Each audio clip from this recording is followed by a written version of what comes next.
Professional wrestling comes alive every Saturday at noon with WrestleRadio on WNNZ. Good afternoon, wrestling fans, and welcome to WrestleRadio, the only show in all New England that takes you behind the scenes into the world of professional wrestling. No need for all those 900 lines. WrestleRadio gives you the true inside scoop of what's happening inside the squared circle. My name is Dan Reilly. Across the aisle from me, Global Wrestling, Tom Burke. Hello, Dan. How's it going, Dandy Dan? Boy, we got a hot show tonight with the body himself, Jesse Ventura, the mayor of Brooklyn Park, Minnesota. Jesse Ventura will be our guest. A pre-recorded interview done with him. And around 12:30, we'll have that interview with Jesse the Body. And I want to tell everybody to get those tape machines recording on that one because he says a lot of interesting things about his former employer. Right, he is a former employee, about Vince McMahon and the WWF, and very interesting, Tom. The fans will get a big charge out of that. Any sanitation jobs open there in Brooklyn Park for some of those boys, maybe? You never know the way the WWF is losing wrestlers these days, but we'll get into that in our scoop portion of the show. Pro Wrestling is gearing up for Halloween Havoc on pay-per-view tomorrow night. But before we get into that, Tom, a story just breaking about Ricky the Dragon Steamboat walking out of the WWF. Nothing really confirmed on this yet, but we understand the Dragon has walked out and is officially gone from the WWF. Well, Dan, do you think he'll be back in the WCW? You know, he was a former world champion with them. He was also one of their highlighted wrestlers in that organization over the years. I would like to see him back in there as Ricky Steamboat, not as the fire-eating dragon. I agree with you, and all the fans mostly agree that that Dragon's gimmick did not fit the talents of one Mr. Steamboat. He can get by on wrestling, and he doesn't need that kind of gimmickry to get his career in gear. I concur 100%, and I think it's a loss to the WWF, and it's at a point where they really can't have any more major losses, even though the character of Ricky Steamboat wasn't probably doing as well as they had anticipated. But if they had changed it around a little bit and lifted him up on the ladder of the card, I think he could have really done some great stuff. This past Monday night at television tapings in Fort Wayne, Indiana, we're told Vince McMahon wanted Ricky Steamboat to do certain things in a couple of his matches. Ricky said no way, and he got sent home, we're told, without even getting his airline ticket paid for. So Ricky Steamboat, as we understand it, is gone from the WWF. And whether they want to admit that or not, Tom, that is a loss for them, as you said. It sure is, Dan. And we wish Ricky all the best in the world and hope to see him in the WCW camp again, or Global, or on the independent circuit. Good luck, Ricky. What about Sid Justice? He's missed all his dates with the WWF since October 7th. He allegedly severely injured a tendon in his bicep muscle. Still no confirmation, but some people tell us it's not that bad an injury, that he'll be back in just a few weeks. Others tell us Vicious won't be back until WrestleMania, which is some 5+ months away. Now, eyewitness reports to his last match back on October 7th in Orlando, Florida, against Jake the Snake Roberts, say nothing special happened in that match to indicate a severe injury. Now, is Justice holding out for more money? Does he realize his matches with Jake Roberts haven't been drawing big crowds, and maybe he's worried WWF might downplay the push they've been giving him? Who knows? But this past Monday, again, at television tapings, they announced that Sid Vicious was injured, that Sid Vicious will not appear at the Survivor Series, and that I guess, Tom, this injury is legitimate, although those who saw him in his last match had a big question mark. Well, Dan, I have a question to ask, and that is, if they knew that Sid Justice was going to be around even for Survivor Series, how come they ran an ad in the Springfield paper with Sid Justice's picture in the ad? Isn't there something in very microscopic print that says card subject to change? But he's been changed already. That's right, but well, we'll have to see what they say. But as far as we know, Sid Justice will not be appearing anywhere for the WWF. We're guessing at least minimum through the end of November. So that's a definite wait and see. What about Randy Savage? He's been wrestling almost nightly, replacing Vicious in his matches with Roberts.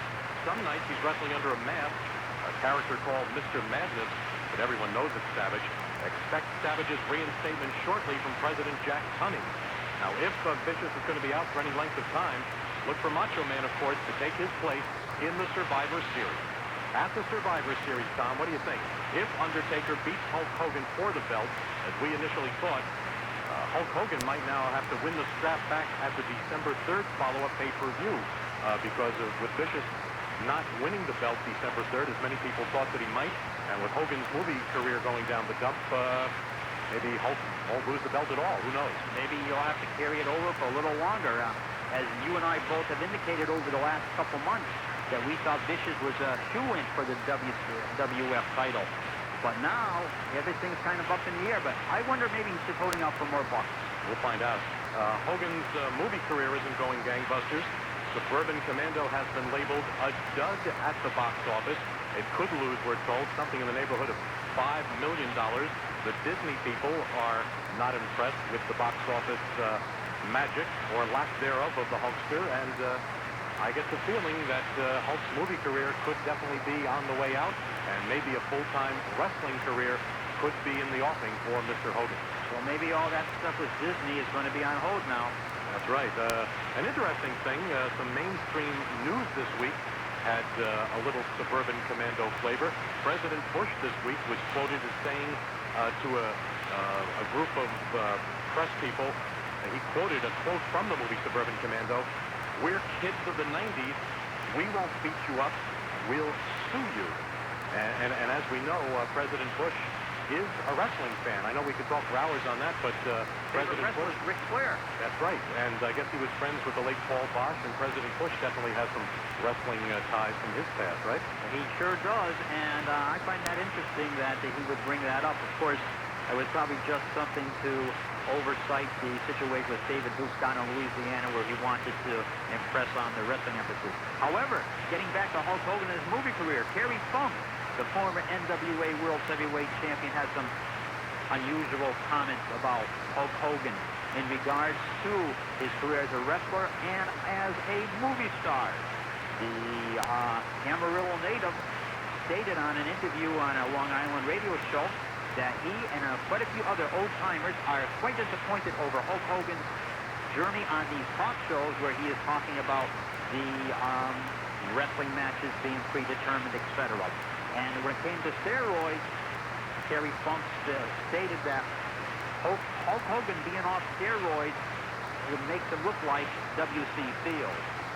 So, a lot of jealousy in the wrestling business, but then again, Tom, what else is new, right? Hey, what else is new, huh? Mother Scoops from the WWF, a hot rumor. A friend of WrestleRadio, one of Tom's friends, Owen Hart, has been rumored to be coming to the WWF as early as the first of the year. There's plans, perhaps, to restart the Hart Foundation, that Owen Hart would team up with Jim the Anvil Neidhart, while Bret Hart would remain in singles competition. That could be interesting again, Tom, talking about what we did last week about more pure wrestling coming into the World Wrestling Federation. When I spoke to Owen before he left for Germany, he had indicated to me that they had talked about his possibility of going into the WWF. However, at that point, he wasn't sure what he was going to do. He was going to see what was open after the first of the year. So we'll have to see if he does go in, Dan.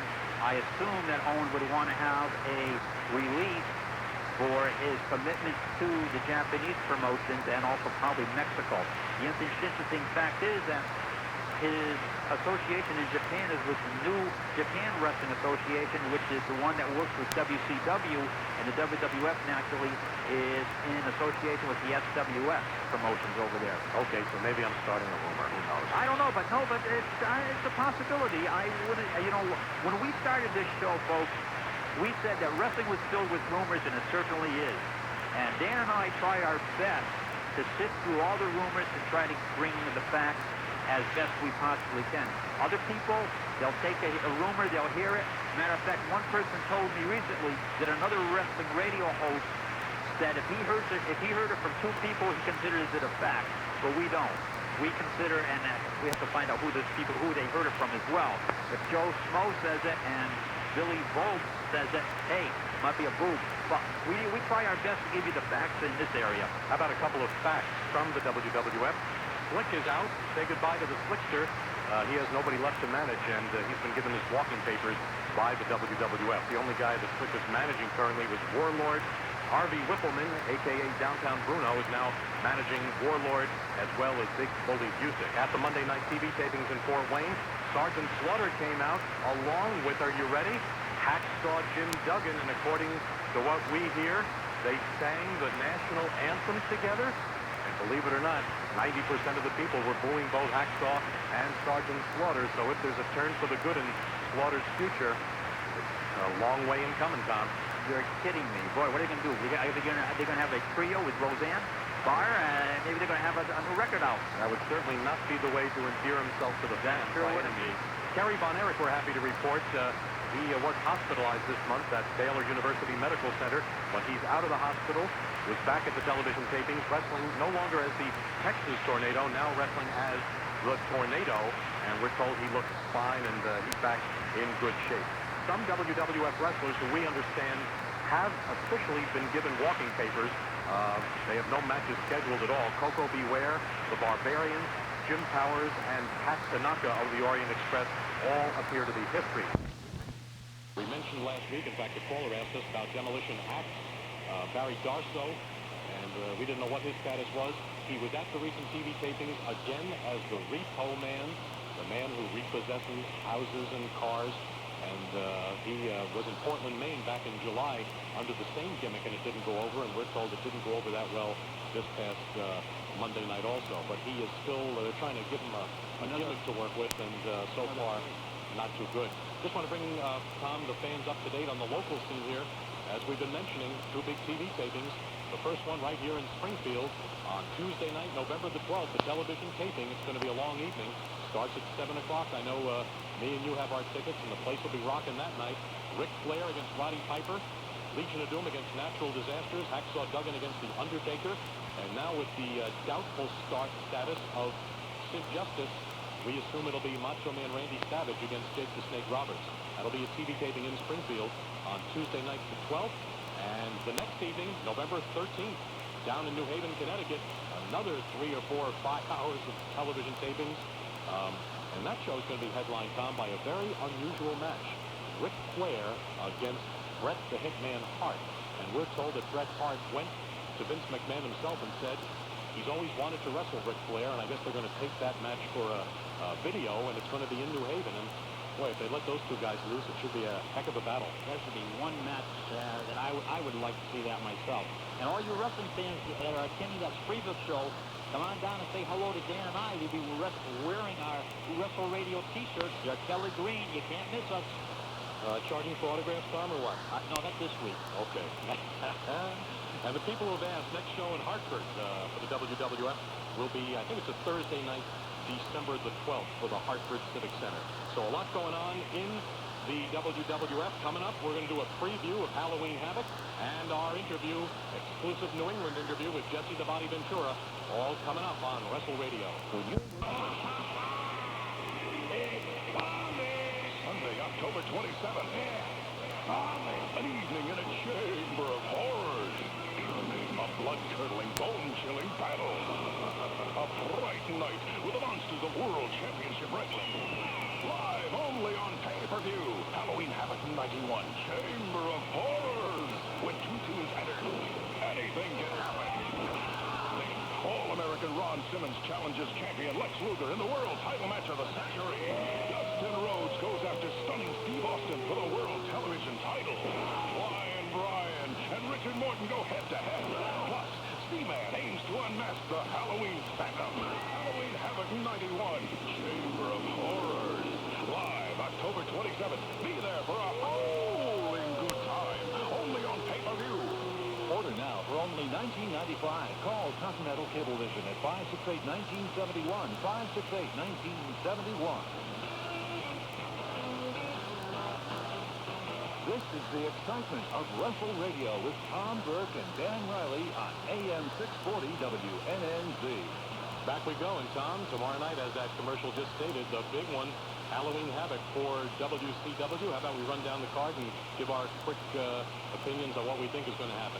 Okay, shoot Dan. In the first match, a big 2 out of 3 fall for the World Heavyweight title belt.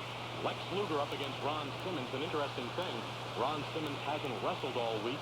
He's had a wrist injury. Look for his wrist to be heavily bandaged. Again, more bad luck for WCW. Here's their main eventer, and he's been out with an injury for the past, 7 or 10 days. What do you like in that one? I'll take Luger.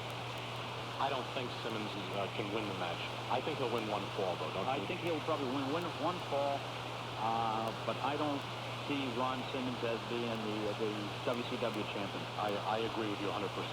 That's the first time we ever agreed on something? I don't know. I think we agreed on a couple of movies. Well, we can't do it again now. Enforcers against the Patriots for the tag team titles. I'll take the Enforcers. I will too. I don't think the Patriots are. They didn't do as well as anticipated. They had the tag belts for a little bit. I don't think they're going to get them back for a while. I think they got to earn it. For the light heavyweight belt, right up your alley, Tom. Brian Pillman against Richard Morton could be a great match. Pillman. I might agree with you there, but I don't know if the York Foundation can stomach a loss. I'm not sure. I'm neutral on that one. Stunning Steve Austin against Dustin Rhodes for the WCW TV title. That's going to be interesting. Well, with Pop in the background, it gives me Dustin. I think we're going to see Dustin Rhodes go down to his first defeat, 1, 2, 3. Do you? Yeah, we'll put that one in the bank. Okay. A disputed pin, but a pin nonetheless. Terry Taylor against beautiful Bobby Eaton. They've been phasing beautiful Bobby out. I'm going to go with Terence Taylor, sorry. Michael PSA is against Van Hammer. I think Hammer has to win that match. I'll concur with you on that. Believe it or not, they are pushing this guy Van Hammer as a punk rocker, heavy metal rocker. And in case you want to note this on your calendar, the day, Thanksgiving Day, he starts his world tour. I'm sure you don't want to miss that one with Van Hammer, right, Tom? Johnny B. Bad against Jimmy Garvin. Johnny B. I think so. PN News and Big Josh up against the Creatures. Who are they, Tom? The Creatures? Yeah. Oh, they're two guys that they brought out from the low level. They're lower than Armstrong. I think so. Two ugly guys, but we don't know who they're going to be. But PN News and Big Josh guaranteed winners. Yeah, I think so. How about the Z-Man against the Phantom? We still don't know who the Phantom's going to be. A lot of speculation. It could be Rick Rude. A lot of people hope it's going to be Ultimate Warrior. But I think it's got to be somebody with some name recognition, don't you think? I concur, and I think whoever the Phantom is going to win. Cactus Jack against Bill Kazmaier? I think they're going to like... I don't think so. I'm going to go with Kazmaier. I think so. How about in the Chamber of Horrors match? Barry Windham, Oz, the Diamond Stud, and Abdullah the Butcher against the Steiners, Sting and El Gigante, and we're told Rick Steiner will be there, but not wrestling it by any means near 100% peak efficiency. Scott Steiner, I'm sorry, yes. Yeah, let it get it right, Dan. You're talking about WCW. I want to see if you're paying attention. Well, I am paying attention. I mean, after all, get it right. WCW tries their best to get everything right. That's true. Who do you like in that match? I may take the Steiners group. I think so, too. And I think the bad guys are going to team up against Barry Windham, and I think I agree with you, the good guys to come out on top. I don't know if it's going to... I'm interested to see how Scott Steiner does, how much activity he'll be doing in the ring, because he has been out since, what, about May? Yes, he's had a legitimate injury to his bicep, the tendon ripped, and I think he's coming back a couple of weeks too early, personally, but we'll have to wait and see what happens. Okay, thank you. But did you discuss that with Dr. Jerry Graham? Yes, Dr. Jerry and Dr. Pat Patterson gave me their okay on that. Fine. That's tomorrow night, pay-per-view, WCW, and I'm sure most of you will be watching that, and next week we'll want to hear your opinions on how the show went for WCW.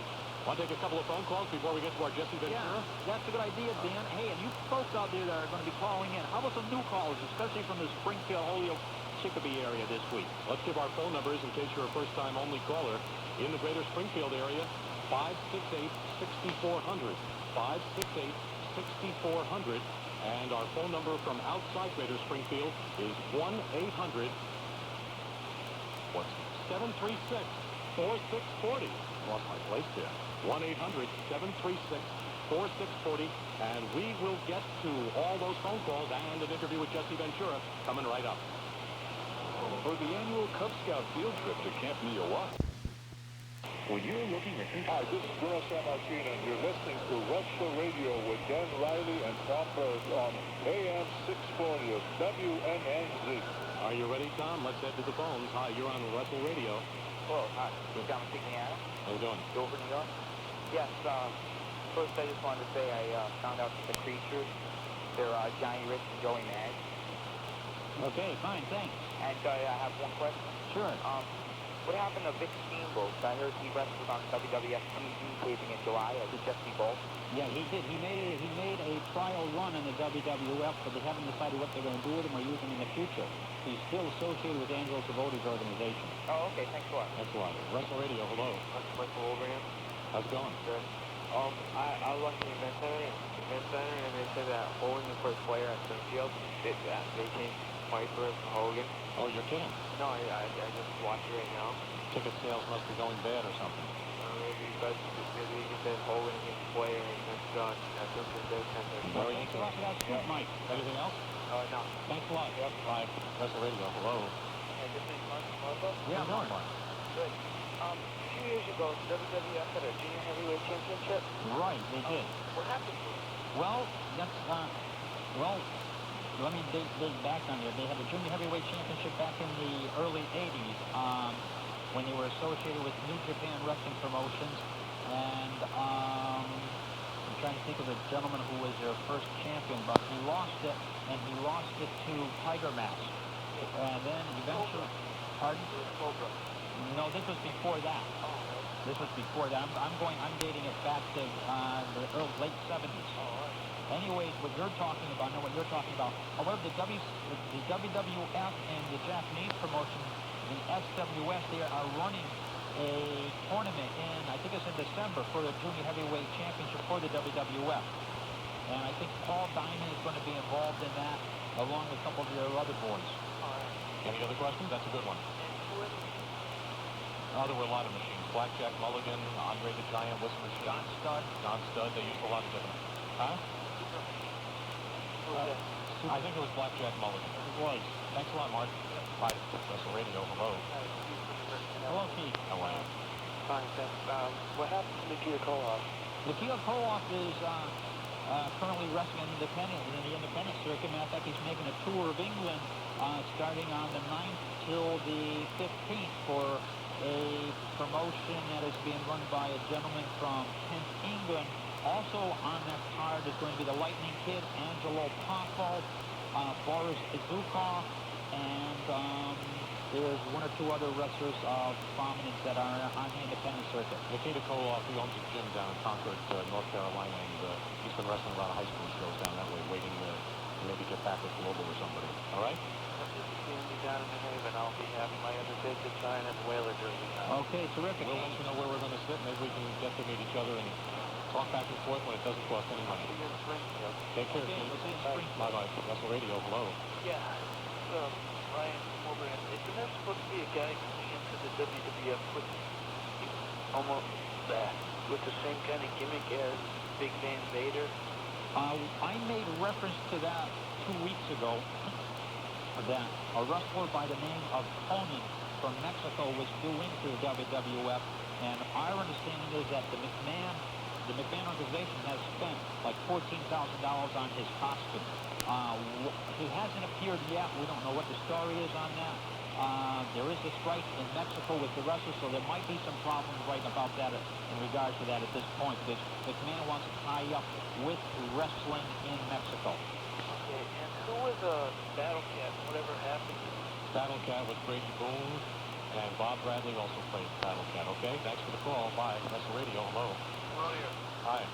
Joe in Springfield? How you doing, Joe? Hi, Joe. First time caller? Hi, Joe. How are you? First time listener. Hey, great. We need guys like you. What happened when Ric Flair was when they hit Roddy Piper and Vince McMahon? What's the situation on that? Okay, could you repeat your question? I didn't hear it, Joe. All right, what's the situation when Ric Flair hit Roddy Piper and Roddy Piper hit Vince McMahon? Okay, well, that was the lead-up for their eventual feud, which will be taking place across the country. I look forward to seeing classic matches between Flair and Piper. Yeah, but was it called? Piper didn't really mean to do it. Did he hit Vince McMahon? There was a situation that Vince McMahon got in the way and plowed. Yeah, I think Vince likes to get in the limelight once in a while. Hey, thanks a lot for calling. Keep listening, will you? Sorry. Thanks. Jesse Ventura interview coming up next on WrestleRadio. Mr. John Arezzi from Long Island, who does a pro wrestling spotlight radio show. And recently, John conducted a real eye-opening interview with Jesse the Body Ventura. Jesse, you have been a figure in professional wrestling that has been controversial, been loved. Right now, you are involved in many different areas of entertainment and sports.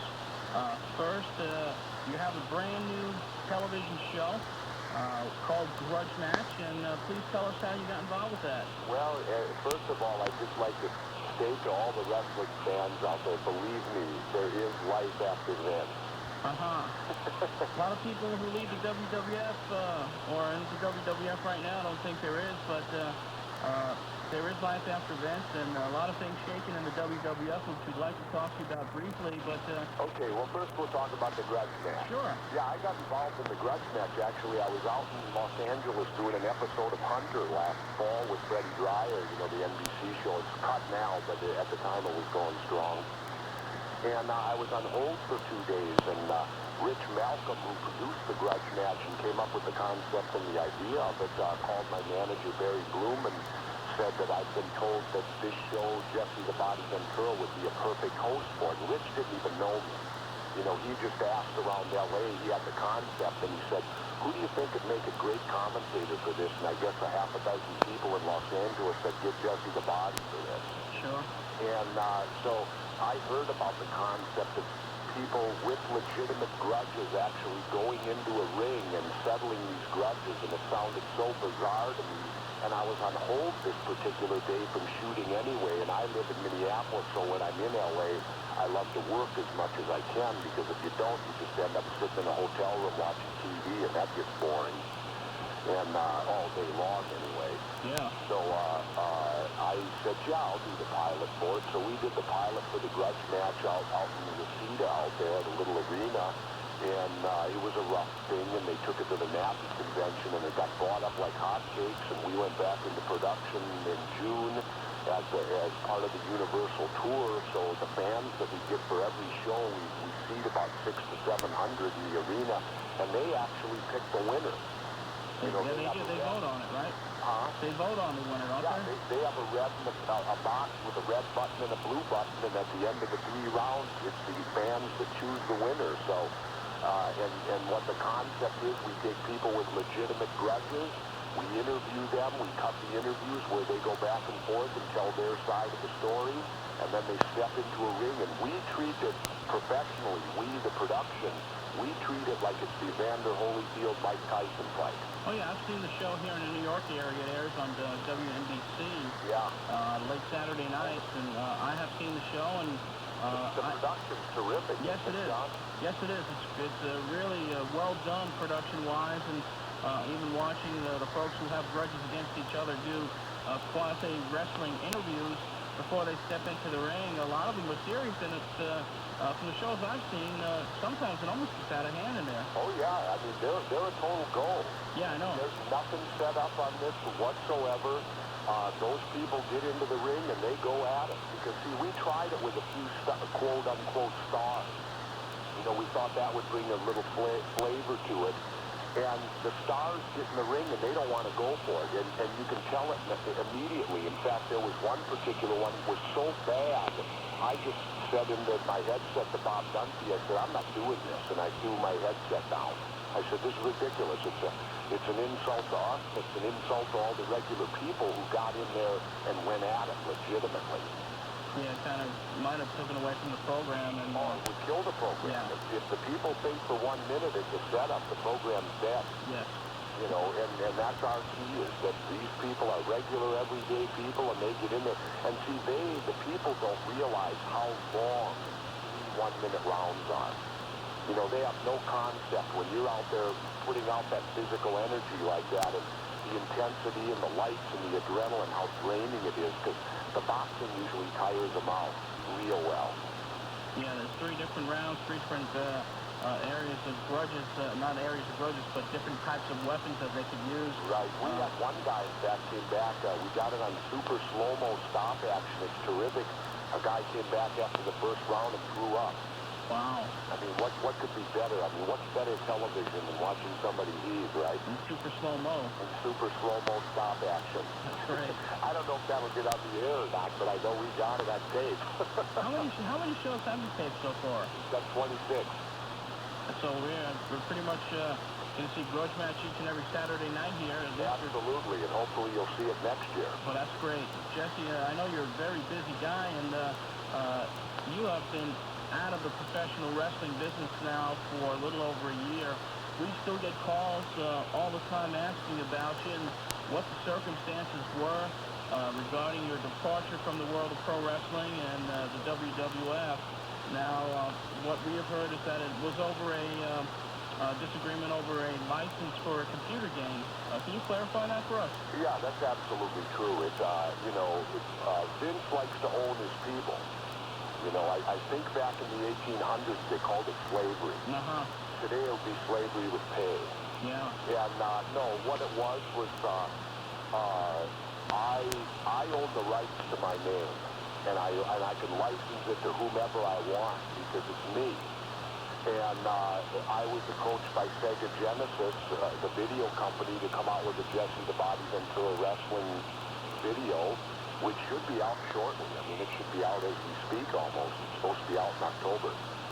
And I was honorable about it, and I said, Vince, I'm going to do this.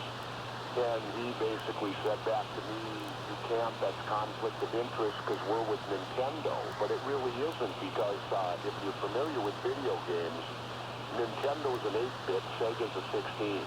You can't interchange them. You either buy the Sega system or you buy the Nintendo system.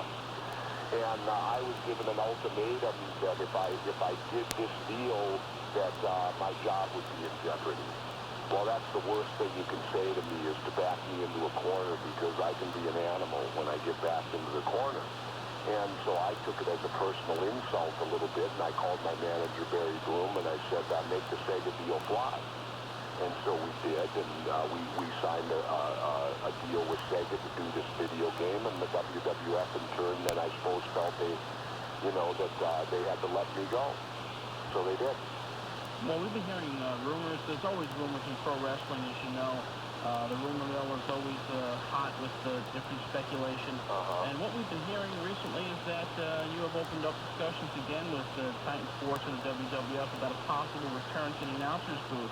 No, I can unequivocally tell you right now that's totally false. In fact, we haven't even I haven't spoken to the WWF on a business thing since way last spring. And that was over the fact, Vince and I had a bit of a gentleman's agreement that, if when I left the WWF, if I was approached by any other wrestling group, to please give him a courtesy call. And so at the time, you're familiar with, Joe, remember when all that scuttlebutt was going around that Joe Pedicino had all this big money? Yes. Well, Pedicino approached me and made me a very lucrative offer. Well, it turned out apparently he lost the money or didn't get that big money, but he did make me a very lucrative offer, actually a better money than I had made with WWF, which wasn't bad, because I was knocking down some pretty good money with them. And so I gave Titan Sports the courtesy of my manager did, Barry, of calling them just to, fulfill our obligation to them and be honorable and say, hey, we've got an offer from another wrestling group. What would you like to do about it? And you're going to love their reply.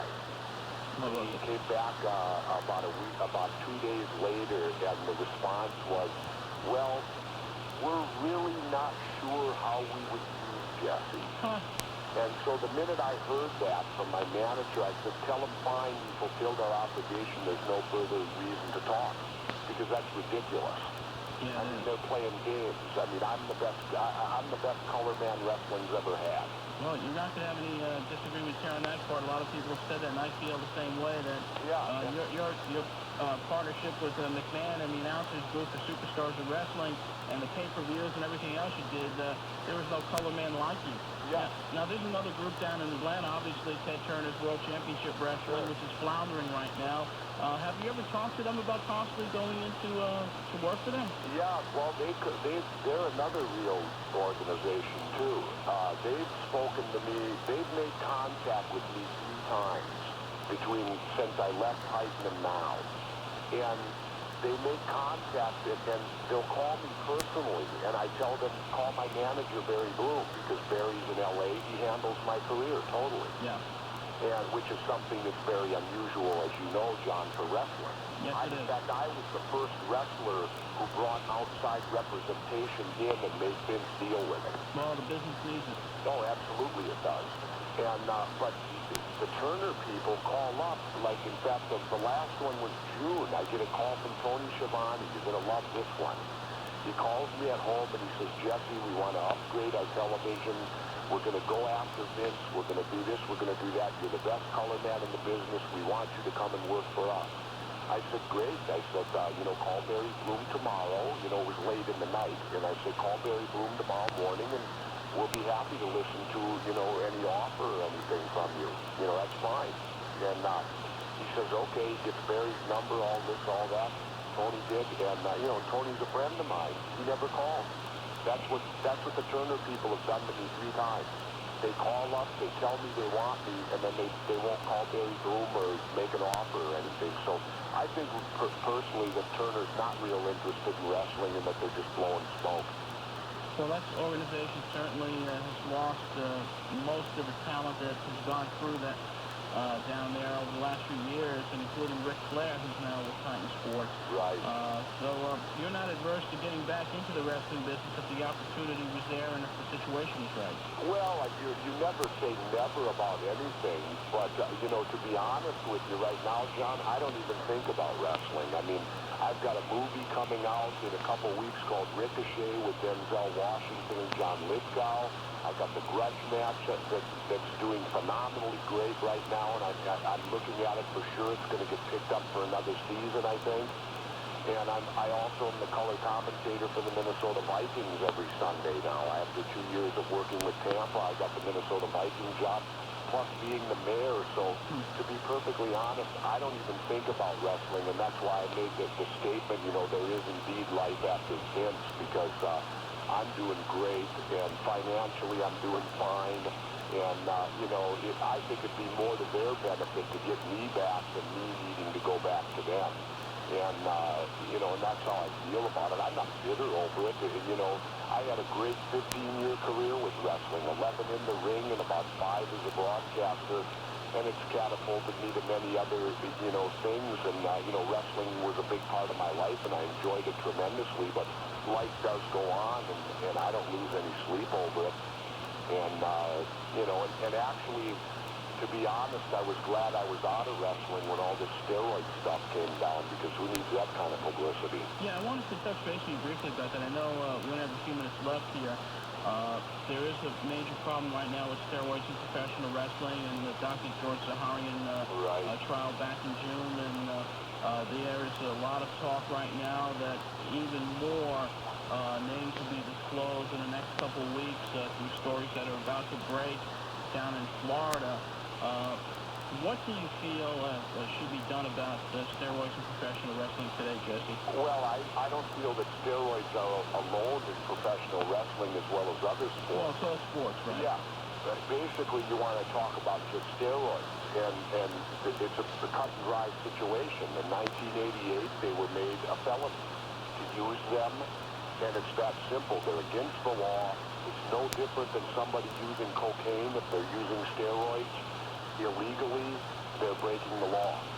And whether it be football, like in the Alzado case, whether it be baseball, track, or wrestling, steroids are bad news. I went publicly a few years ago, about 4 years ago, with a huge poster with the FDA speaking out against steroids. And I tried them, and I went publicly about it. And I kind of find it humorous when you start hearing people saying they've never used them. Yeah. Come on, don't insult my intelligence. Well, and don't insult the other people's intelligence. People are not as stupid as some people think that they are. And steroids are a major problem. They're very dangerous, and they need to be cleaned up, and some people need to make a stand and come clean and be honest about it. Well, superstar Billy Graham out on the West Coast has had his problems after years of steroid abuse, and you look at a guy like Billy who was one of the top performers in his day, and now just not able to walk, and sterility, and all the other problems that has happened to him. You just really look at it and say, geez, 5 years from now, 10 years from now, there's so many wrestlers and so many athletes in sports. What is going to happen to them? What's the future for these guys? Well, you got to look at society in general, because in a way it's an indictment against our society, because the will to win and the will to be number one supersedes and takes over common sense. And so look at society as a whole. Nobody ever remembers who came in second. That's right. So as athletes, the will to win that is put into you at a very young age and pounded in you, you must win. First place, first place, first place, not just to compete. I felt great this year because I took part in the Special Olympics for the handicapped. And to me, that's the only true form of athleticism left today. Because there you have people who are just thrilled to be able to compete, rather than winning is irrelevant. Very much for appearing on a Pro Wrestling Spotlight. Thank you, John. And we're proud to have as our guest today, John Arezzi from Pro Wrestling Spotlight, and a special guest, Jesse the Body Ventura. Great interview. And Tom, next week, you've got another blockbuster lined up. Yeah, next week we got scheduled Mr. Wonderful himself, Paul Orndorff, so everyone listen in on that. Next week we're going to be taking some calls, and again, we'd like to emphasize for new callers to call in. We have a host of regular callers who we appreciate calling every week, but we want to get some of those new people in. Dan, do you have any last comments? Okay, that show Grudge Match, by the way, that Jesse was talking about is on locally Sunday nights at 10 o'clock on Channel 20, okay? More WrestleRadio coming right up. When you're thinking about this kind of a confidential thing. Live only on pay-per-view. Halloween Havoc 91, Chamber of Horrors. With two teams entered, anything can happen. Then All-American Ron Simmons challenges champion Lex Luger in the world title match of the century. Dustin Rhodes goes after stunning Steve Austin for the world television title. Lion Bryan and Richard Morton go head-to-head. Plus, Seaman aims to unmask the Halloween Phantom. Halloween Havoc 91, Chamber of Horrors. Live October 27th. Be there for a howling good time. Only on pay-per-view. Order now for only $19.95. Call Continental Cablevision at 568-1971. 568-1971. Attention, do-it-yourself homeowners. As usual, we got to run, Tom. We'll see everybody next week. Lots of phone calls. And Mr. Wonderful, Paul Orndorff. See you next week. Hey, take care and happy Halloween! Okay, see you. Bye.